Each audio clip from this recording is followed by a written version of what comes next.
Palabas namin na nasan ka nang kailangan kita. Kuya ko siya doon. Oh, Siya, okay. siya yung sister-in-law kasi kapatid niya si Jane Ineza, tapos si Jane Ineza yung Ay, oo nga. ano ko doon. Pero kasi nagkasama kami, meron kaming parang nabuo na grupo sa ASAP. Probably doon siguro lumabas yung exposure Nakita. kaya nabigyan ng chance para magtambal. And kahit ako nagulat ako hindi ko in-expect kasi ibang tao yung in-expect ko for her.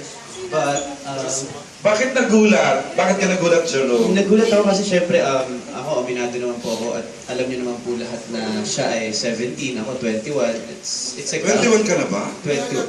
It doesn't Oh, matter. salamat. Buti na lang Sa pala. totoo lang, 16, 17, mga ganon.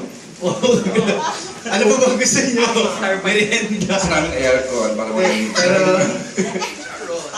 Pero ayun nga po, nagulat din ako dahil si Loisa and kahit naman before, nung nagka-work kami sa Nasan Ka Nang Kailangan Kita, nagka-work naman na kami, pero iba yung ngayon, syempre bilang as Love interest. love interest.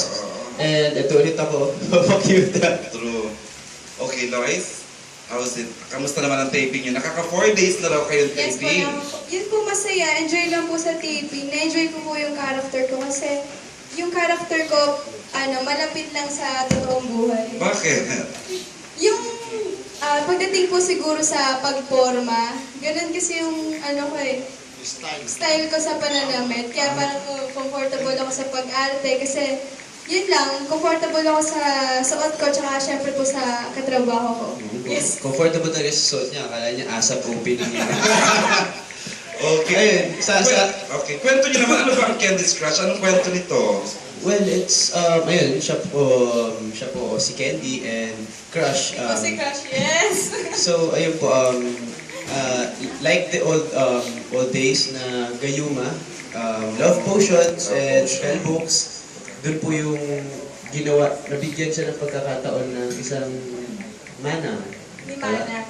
Tapos, ginamit niya sa akin, actually, paano ba, di ba parang aksidente? Gusto ko kasi gumante, yun yung story. Gaganti ako sa kanya. Kasi may ginawa siya sa akin hindi maganda.